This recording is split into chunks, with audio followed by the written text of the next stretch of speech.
I also want to pay my respects to the leaders past and present, and hopefully over the next 20 years everybody in this room does their bit to close the gap that we've inherited for the last 200 years, a critical issue for Australia. I'm going to, I was listening to Liz's introduction about how excited you were. I'm stressed to buggery about this topic because it's not a topic that I'm very comfortable with, I have to say. I've tried to, in that context, put it into a broader issue around about neuroplasticity in children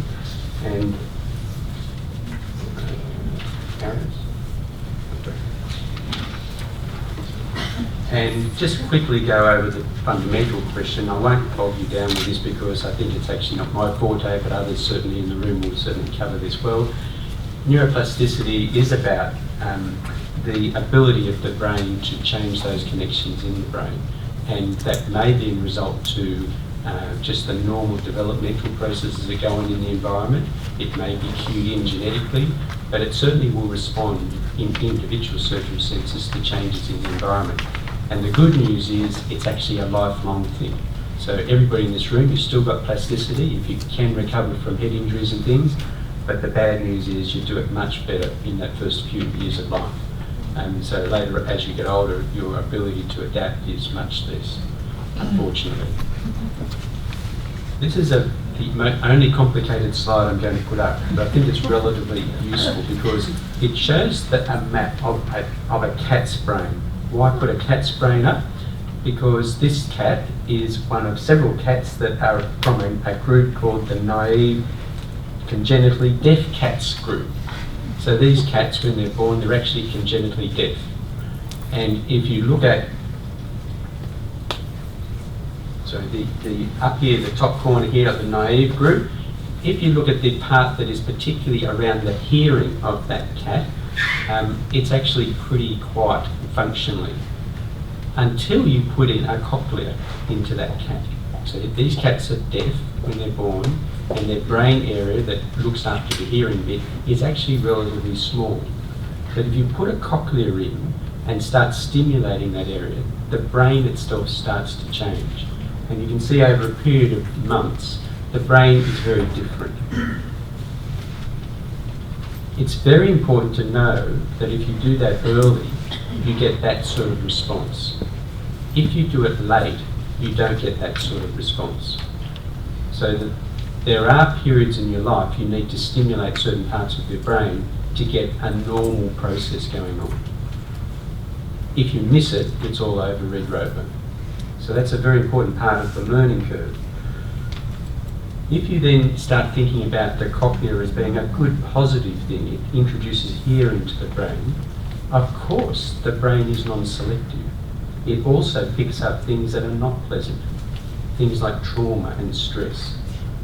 And those sort of things will also affect the brain's development. So you look at children who've had repeated stress issues, their brains are going to be different to the brain development in those who don't. And it affects the way in which those children behave and function and everything they do forever. So that's a lifelong change in the stimulus. Just like we used a positive information pathway with the cochlea, a negative stimulus will result in a different way that the brain is moulded and give a different outcome, and it's permanent.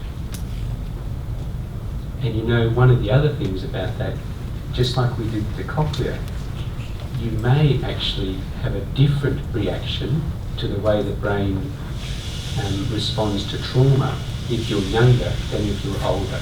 Does that make sense? You may miss an opportunity with cochleas, but you may actually harm the brain more with stress, and it has a different outcome long term. And is this relevant to us? This is a Scottish, and I want to make sure that you recognise that the gentleman I've met quite a few times, he's let me use some of his slides today, Sir Harry Burns. He's from Scotland, and he's been very much involved with a lot of this sort of thinking. And this is a Scottish slide to show that if you're put in an orphanage as a child, your stress levels over a period of time, the nighttime stress levels, go up. That's all that's happened. You're in an orphanage and then they monitor it over a period of time, the stress levels go up. What does that do to your neurodevelopment? Of course, it has an impact. it's toxic, it's changing, it leaves a permanent change. And if you start then thinking about what is health, it's actually a big, long row I'm going to explain now, is that when you talk about disease, you think of what are the causes of disease. That's how I was taught as a medical student. What I didn't really come to grips with is what makes you well. It's a different way of thinking about things. And I think this is the most exciting bit of neuroplasticity. What sets you up for success? And there's a gentleman, this gentleman, who is a very well-written gentleman who looked at a lot of these sort of issues. And he had a look at something that I thought was quite amazing, really, because he looked at it very differently to the way I would have looked at it. He did a study of people many years after the Nazi concentration camps, of the women who were now grown-up women, who were children in the camps themselves. And he looked at them and said, compared with the control group who didn't go through the concentration camps, 29% as opposed to the normal group of 50% ended up with impaired emotional responses. So that's not too surprising. So people who went through that very traumatic issue in concentration camp ended up very different to people who didn't. Not surprising. Anybody think differently about that piece of information though? He asked a question which I found quite lateral thinking. He said, why wasn't the 29% zero? Having had such a very significant impact in your childhood growing up, you were in a bloody concentration camp, for goodness sake. Why didn't all of them end up emotionally scarred? So he looked at that group compared with the controls, and what did he find? I think it was just a fantastic bit of public health research. He found that 29% of women had something unique about them compared with the others who went through. And it was, when they were in the concentration camp, they had a caring adult with them at the time that they were able to relate to in a personal sense.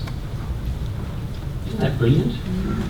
So he said there's something unique about that group, that they had a caring parent with them, or a carer I should say, that was able to support them at a most amazingly challenging time, and it allowed them to be well, or better I should say, compared with the others who didn't. So that really started me thinking, and this gentleman started thinking about this thing called salutogenesis. Salutogenesis is a combination of two words, health and origin, the origins of health. So rather than thinking about the causes of disease, he started thinking about how can you be well in the future, not just well physically, but emotionally and socially, psychologically. So he started thinking about the world differently, and he started challenging us about what is setting you up for success in the future. A bit like that 29%. And many other people have now started getting onto this discussion. And the features of what he says a salutogenic outcome is that children grow up feeling their lives have purpose and meaning. They want to be engaged. They have to be put in that environment. And that they have a sense of autonomy and an internal locus of control, and they feel resilient. So these are early years relationship issues. And they have a sense of personal growth, and are always growing and evolving and changing. And they have access to external support, families, friends, supportive communities, and in turn, they support others.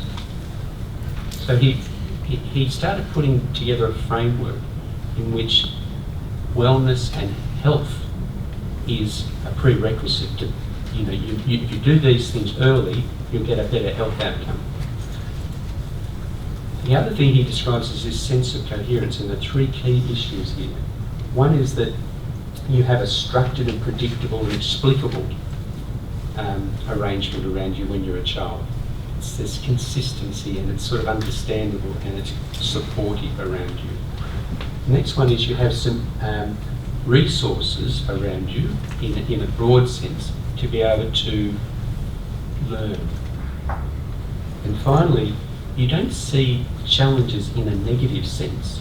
You see them as an exciting opportunity. And so he said, if you have those sort of ingredients around you, then you are more likely to end up in a positive place down the track. And I'll come back to positive place. So he said, your environment needs to be comprehensible, it needs to be manageable, it needs to be meaningful. So it's not too difficult to imagine which monkey's going to end up better, is it? Because it's sort of nature to think that the monkey on the side by itself is stressed and is going to have challenges.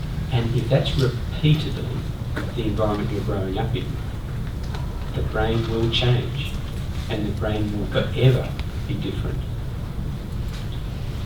So if you then look at some of the stressful situations that could occur in childhood, and these are 6 here of ones that have been studied internationally: physical, sexual, emotional abuse, neglect, domestic substance abuse, domestic violence, parental mental illness, and parental criminality.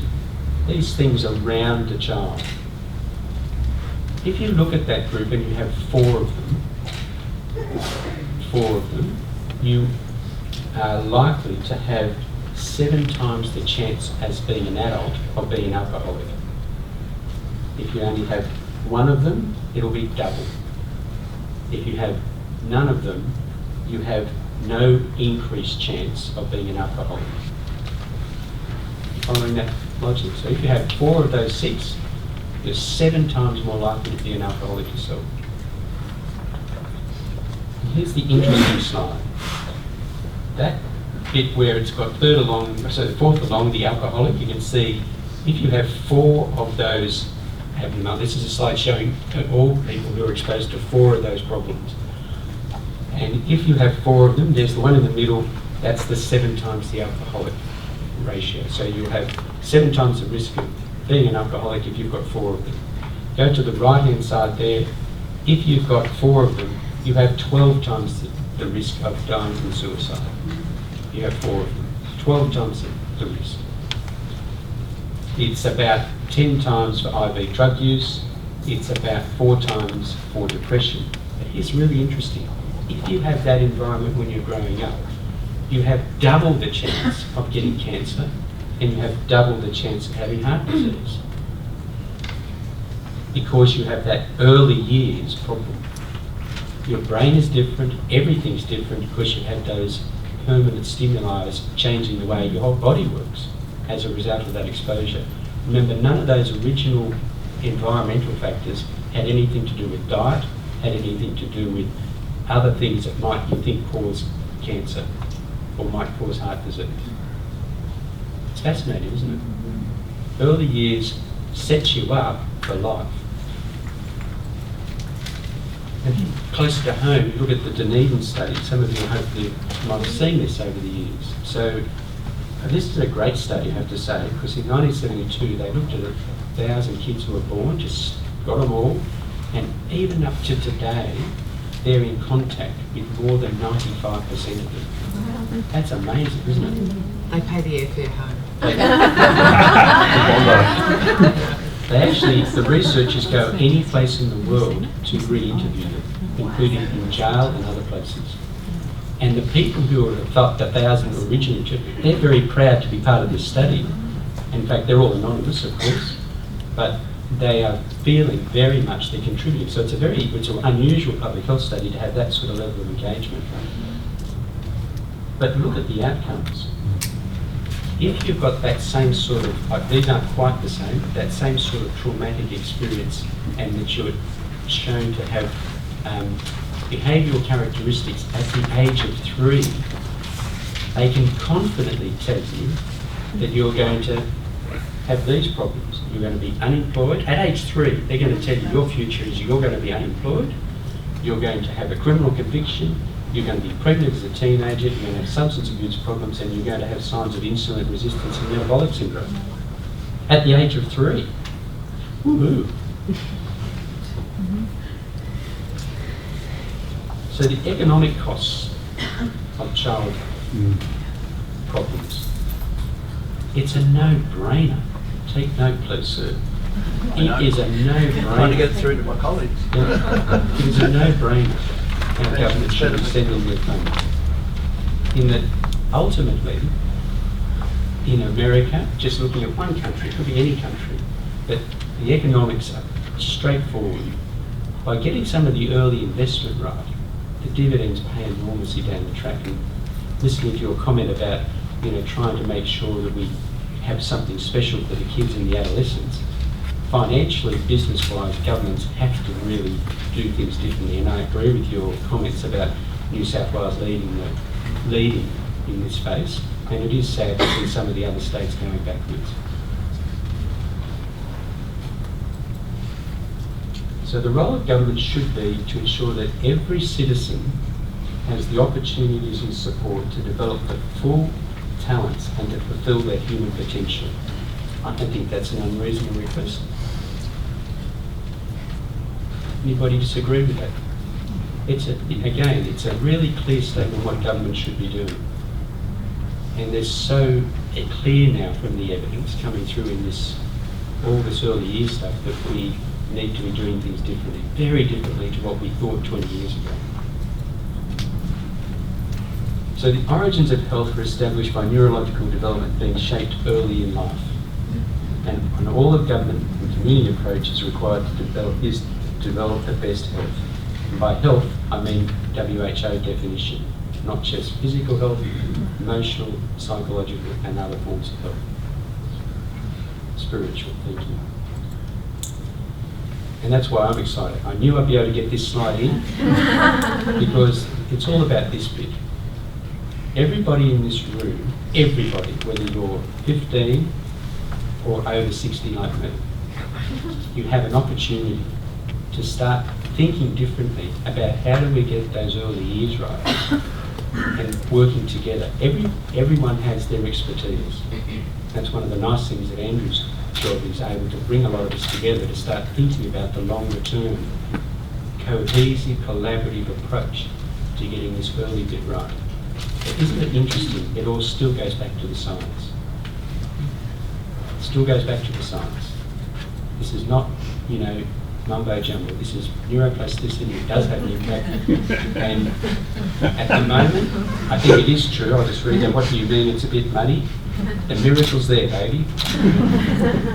The ground's still a bit muddy underfoot. We're not quite sure it's going to be easy sailing, but there's certainly opportunities for us.